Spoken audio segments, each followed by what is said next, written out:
It's midnight and you're tuning in to Nightline with me, Liyana Hassanel. The top stories. Federal government's financial performance improves in 2023. And Dewan Rakyat passes amendments to Infectious Disease Control Act.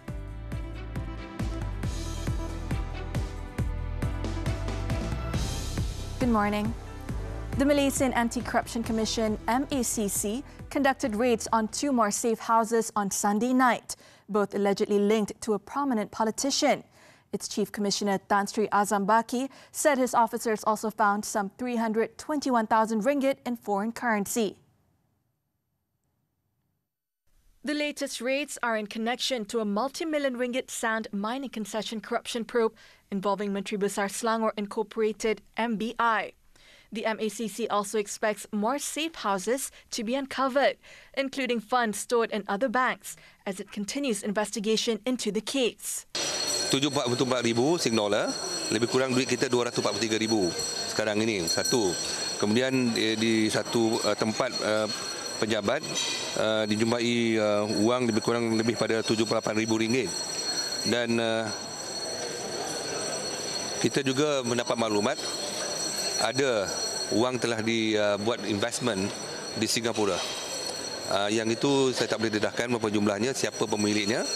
Speaking to reporters after officiating the Integrity, Governance and Anti-Corruption Convention 2024 at the Sabah International Convention Centre, Azam said the politician will be summoned once investigators have gathered and verified evidence, including documents and money. So far, 4 individuals have been taken into custody in relation to the case, 3 men and a woman. He said only 1 person is currently being held in remand. Another man, a 45-year-old former MBI employee, was detained for only 1 night due to his prostate cancer condition. Meanwhile, a 43-year-old driver and a 46-year-old former finance officer were remanded for 3 days and have been released. To date, around 15 witnesses have been called up, with more expected. The federal government recorded better financial performance in 2023 compared to 2022. According to the Auditor General's report, the government also recorded a surplus increase of 2.28 billion ringgit and a deficit reduction of 8.595 billion ringgit. The Auditor General's report on the federal government's financial statements for 2023, presented in the Dewan Rakyat on Monday, showed that the country's deficit to gross domestic product (GDP) ratio has been brought down to 5.0% in 2023, from 5.5% in 2022. The deficit balance of the Development Fund amounted to 10.217 billion ringgit, showing a reduction of 1.734 billion ringgit or 14.5%. compared to 11.951 billion ringgit in 2022. However, the report stated that the federal government needs to pay attention to the trend of increasing federal liabilities, which consist of federal debt and financial liabilities, rising by 92.038 billion ringgit or 6.6% to 1.492 trillion ringgit compared to 1.400 trillion ringgit in 2022. To improve the financial performance of the federal government, the Auditor General recommended several points for consideration.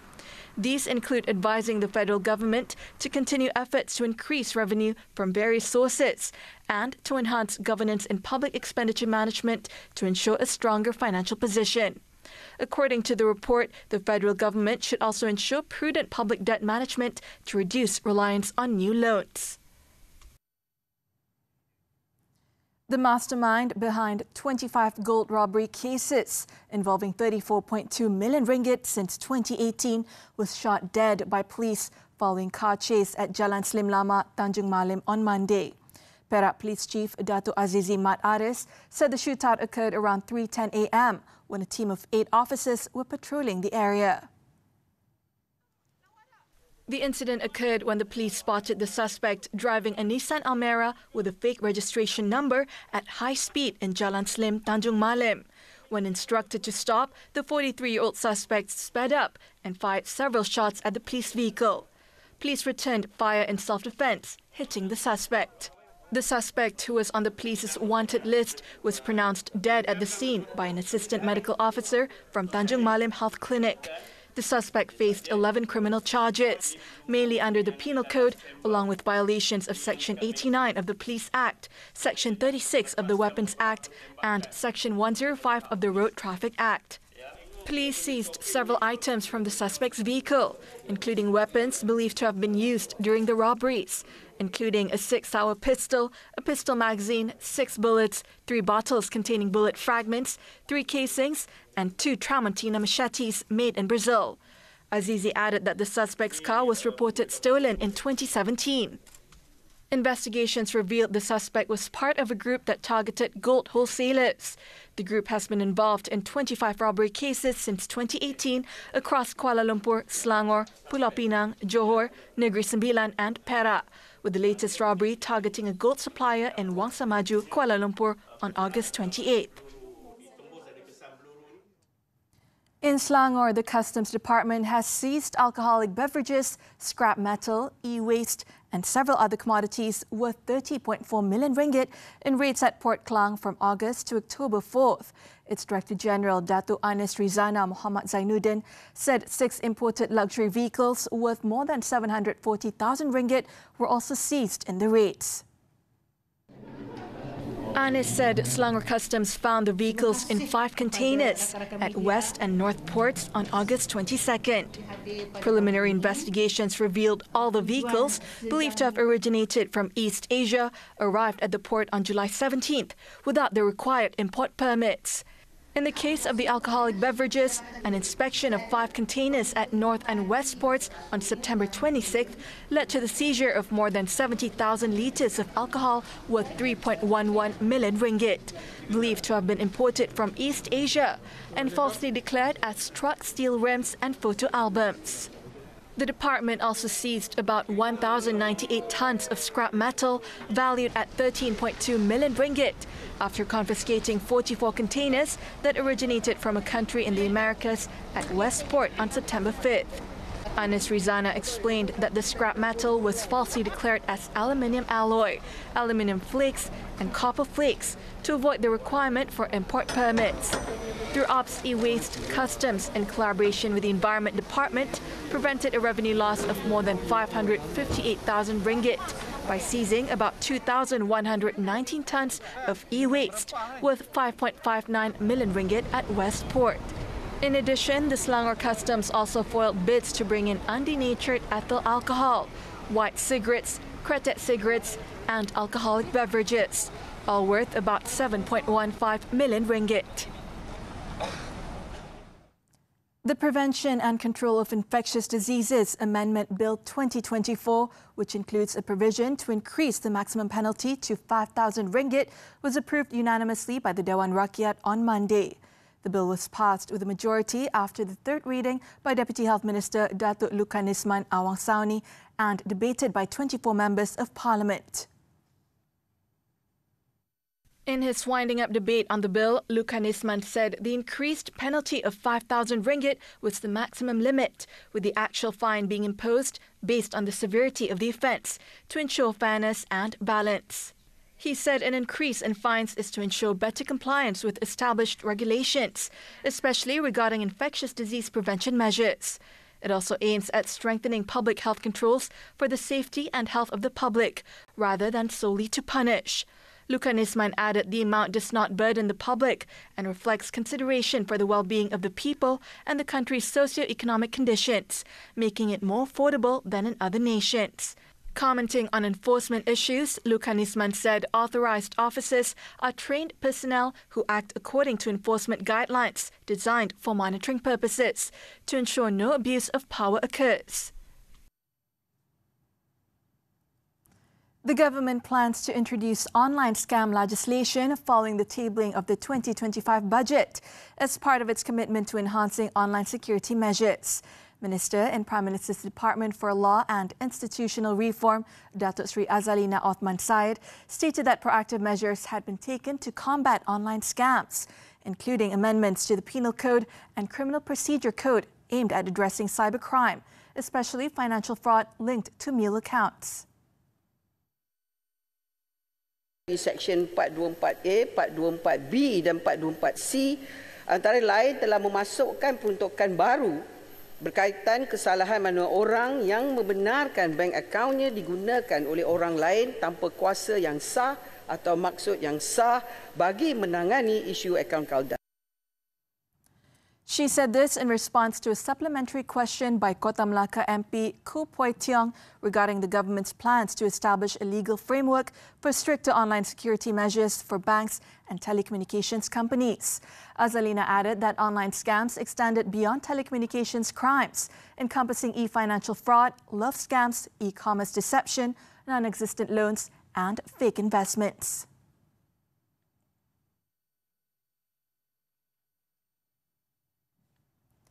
The port call by 2 Chinese naval ships at Pulau Pinang port on October 5th was made in accordance with a diplomatic request from the Chinese embassy. Foreign Minister Datuk Sri Muhammad Hassan said the visit did not violate any Malaysian laws. Muhammad said that the visit was in line with the 50th anniversary celebration of Malaysia-China diplomatic relations, with approval of the Defence Ministry and diplomatic clearance from the Foreign Affairs Ministry for the ships to dock. Permohonan diplomatik daripada pihak kedutaan negara China jelas ada memohon perkara-perkara tersebut untuk membuat lawatan ke sekolah yang berunsurkan latar belakangkan pengajaran Confucian dan yang lain-lain. Muhammad said this in response to a supplementary question from Tumpat MP, Datuk Mumtaz Matnawi, regarding the government's stance and actions concerning the visit of the 2 Chinese Navy vessels to Pulau Pinang. He stressed that the visit did not involve any violations of the country's laws, but if any issues arise, they will be investigated.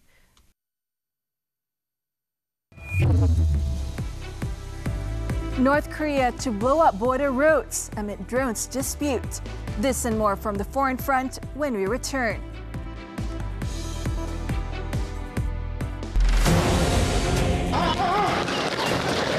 Parti Taman Sri Muda digempur. Tiada permit kerja, angkara ditipu ejen. Ejen cakap dia belum siap. Kita pun tunggulah. You bayar berapa sama ejen? Sekali siap ada 7,000. Saksikan 999 Selasa jam 9 malam di TV3 dan stream sekarang melalui Tonton. Learn strategies for staying ahead in the financial battlefield. Your key insights into finance, money matters every Saturday 5 p.m. only on TV3 and stream now on Tonton.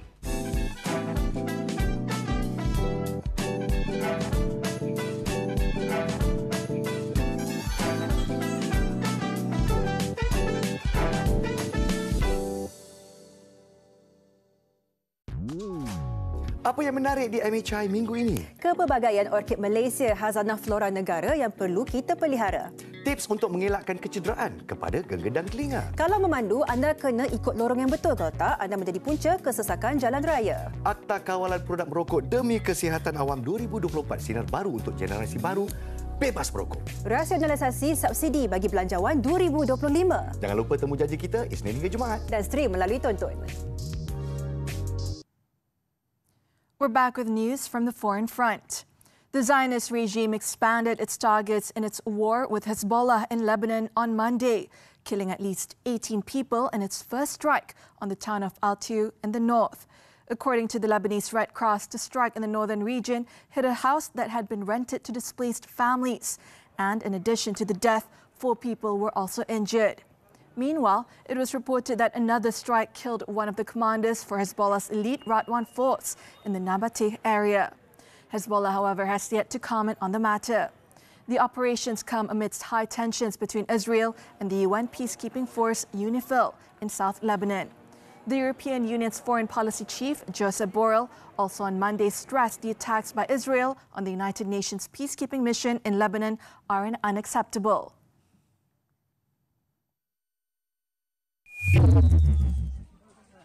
Meanwhile, a Zionist air attack on tents for displaced Palestinians inside a hospital complex in Gaza on Monday has killed at least 4 people and wounded at least 70.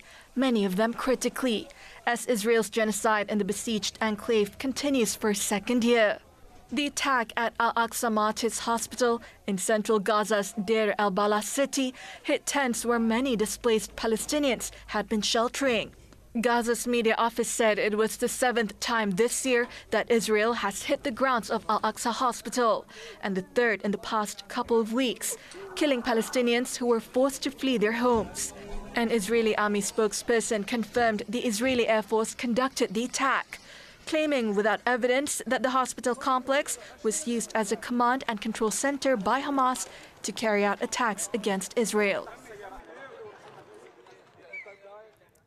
South Korea's military on Monday announced it is fully ready to respond amid reports that North Korean troops have been deployed to the border and are getting ready to blow up roads connecting the two nations along the heavily militarized dividing line. According to a South Korean military spokesman, the North was installing screens along the roads to make preparations for the explosions. Local media also reported that Pyongyang ordered artillery units along the border to open fire in case of an escalation. Earlier, Pyongyang claimed propaganda drones have infiltrated the capital's airspace 3 times in recent days, with leader Kim Jong-un's powerful sister threatening a horrible disaster unless they stop. Seoul, however, neither confirmed nor denied that it was responsible for sending drones across the border, calling the North's claim shameless.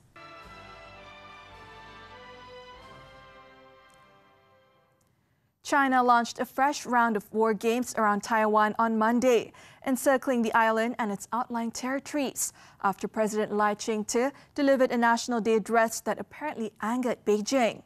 The People's Liberation Army, PLA, said that it was starting joint assaults involving its land, naval, air and rocket forces to practice combat readiness, including blocking key ports, attacking sea and land targets, and gaining control in various areas. The PLA Eastern Theatre Command stated that the drills were a stern warning to the separatist acts of Taiwan Independence Forces. The war games were widely anticipated, and Taiwan was on high alert after Lai vowed to resist occupation by Beijing during his address last week. On Monday, Lai also vowed to protect Taiwan's democracy and national security in response to external threats, reassuring citizens of the administration's dedication to defending Taiwan's democratic system.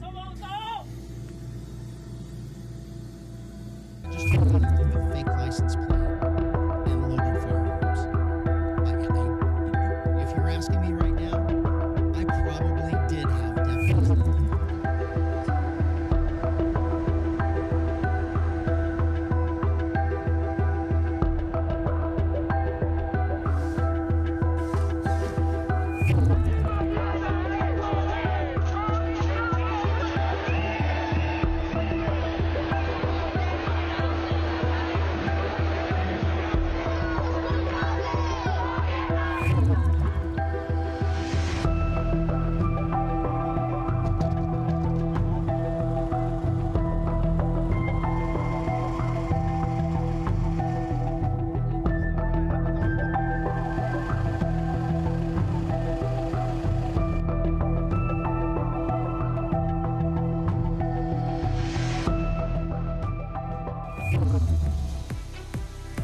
New Zealand mauls Harimau Malaya. Sports right after this breather.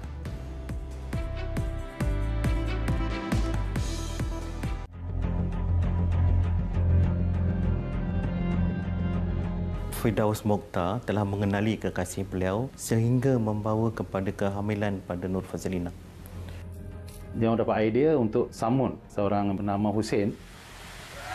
Kematian abang kandung sendiri, dia boleh simpan rahsia, selepas tahun lebih tu dia dedahkan kepada polis.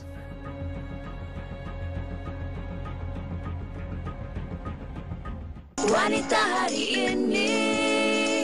Seronok kan tengok kebahagiaan orang lain? Tapi kita pun ada cara bahagia kita sendiri. Liyana, hang nak makan apa?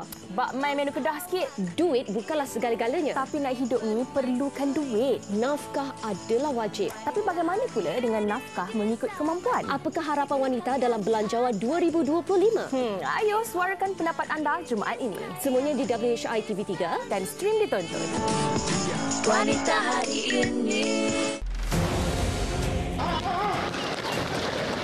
Parti Taman Sri Muda digempur. Tiada permit kerja, angkara ditipu ejen. Ejen cakap dia belum siap. Kita pun tunggulah. Dia bayar berapa sama ejen?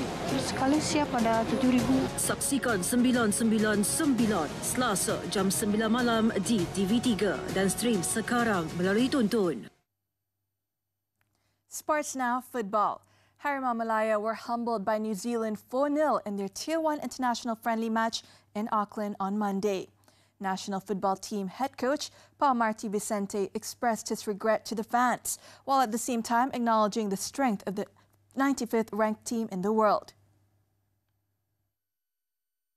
Yeah, well, I say sorry to the fans, especially to the fans, because everybody that supports us, that watch from Malaysia, and also many that come to support us, they want to see their team to win and perform, and I think today we couldn't deliver a good result for them. At the same time, I think we face a very, very strong team. I think, to me, since I'm here, maybe one of the strong teams that we faced. Earlier, New Zealand opened the scoring in the 53rd minute through Elijah Just, despite Malaysia's resilient defensive performance in the first half. Matthew Garbutt then extended their lead 8 minutes later, before Chris Wood scored the third in the 72nd minute. The hosts were in impressive form, with Logan Rogerson securing a comfortable 4-0 victory for New Zealand just before the final whistle. This was Malaysia's first defeat after 4 competitive matches under Vicente's charge since he took over as head coach. Still on football, the Major League Soccer. Elias Sanchez scored a stoppage time goal as Los Angeles FC pulled out a 2-1 victory away over the Vancouver Whitecaps on Sunday.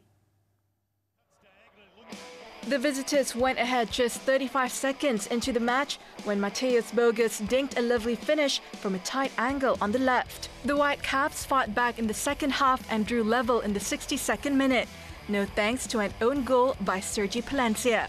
After enduring a tough spell from Vancouver following the equalizer, Los Angeles found a late winner through Sanchez, who fired a powerful shot from the edge of the box to seal the 2-1 win.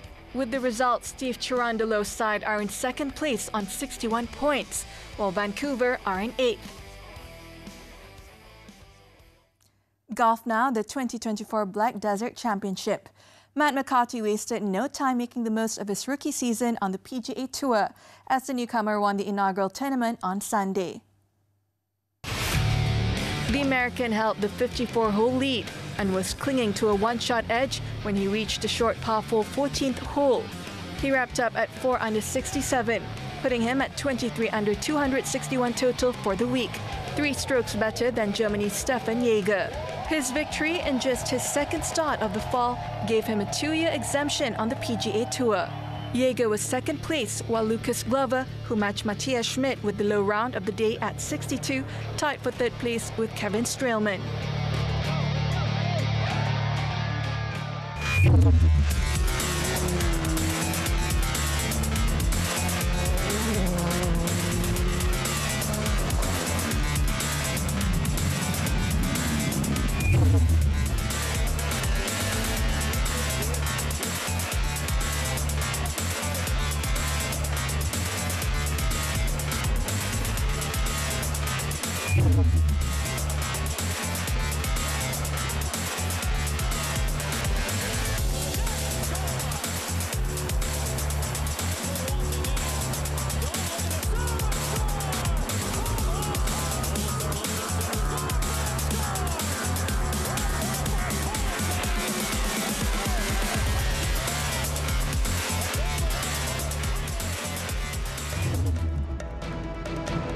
Men wearing girdles attempt to smuggle drugs worth over 100,000 ringgit.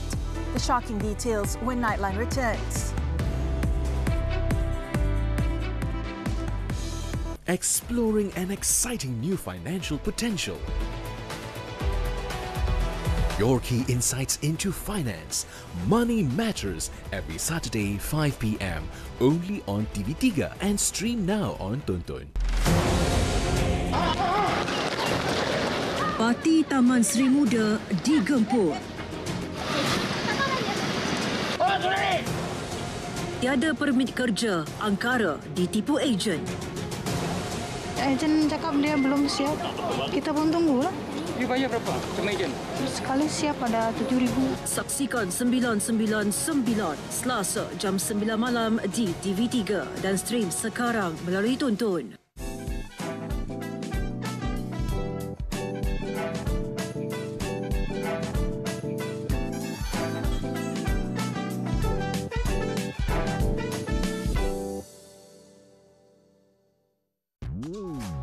Apa yang menarik di MHI minggu ini? Kepelbagaian orkid Malaysia khazanah flora negara yang perlu kita pelihara. Tips untuk mengelakkan kecederaan kepada genggedang telinga. Kalau memandu, anda kena ikut lorong yang betul. Kalau tak, anda menjadi punca kesesakan jalan raya. Akta Kawalan Produk Merokok Demi Kesihatan Awam 2024 sinar baru untuk generasi baru, bebas merokok. Rasionalisasi subsidi bagi belanjawan 2025. Jangan lupa temu janji kita Isnin hingga Jumaat. Dan stream melalui Tonton. Welcome back. Malacca became the fourth state to declare the teachings and practices of Global Equine Services and Business Holdings, GISBH, as deviant. Malacca Mufti Dato Abdul Halim Tawil said the decision was made during a special committee meeting on October 3rd. Speaking to reporters after attending a seminar at the Malacca International Trade Centre, MITC, in Ayakuro here on Monday, Halim said the teachings and practices of GISBH exhibit similarities to elements associated with Al-Arkam, which was declared deviant in 1994, as well as Syarikat Rufaka Corporation Sindaran Berhad SRC, which was banned in 2007. He said that the decision would be presented to the Yang di-Pertuan Agong soon. He said from now on, all teachings and activities related to GISB in the state are prohibited. Perlis Selangor and Pahang had earlier declared the teachings and practices of GISBH as deviant.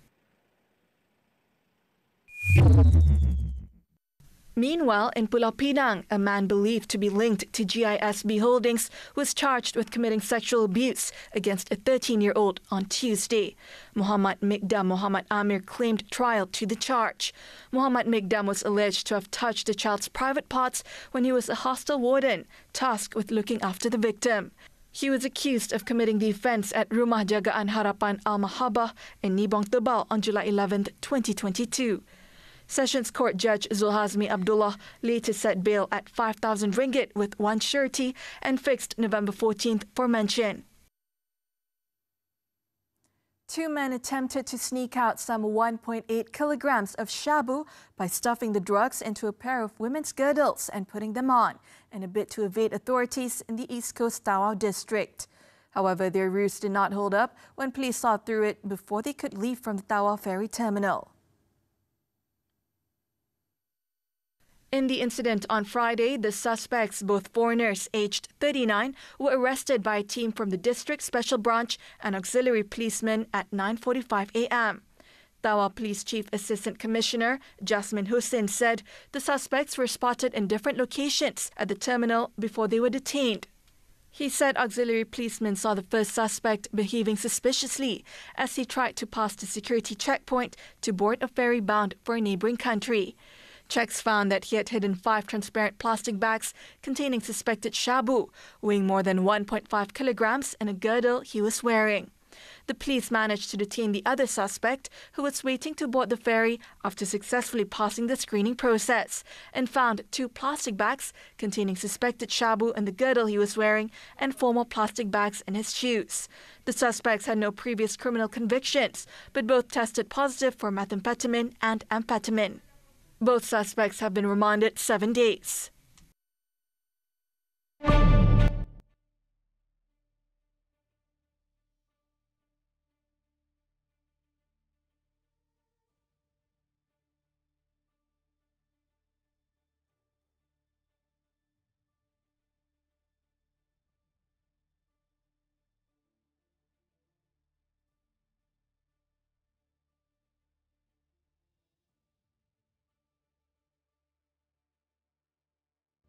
That concludes Nightline this time around.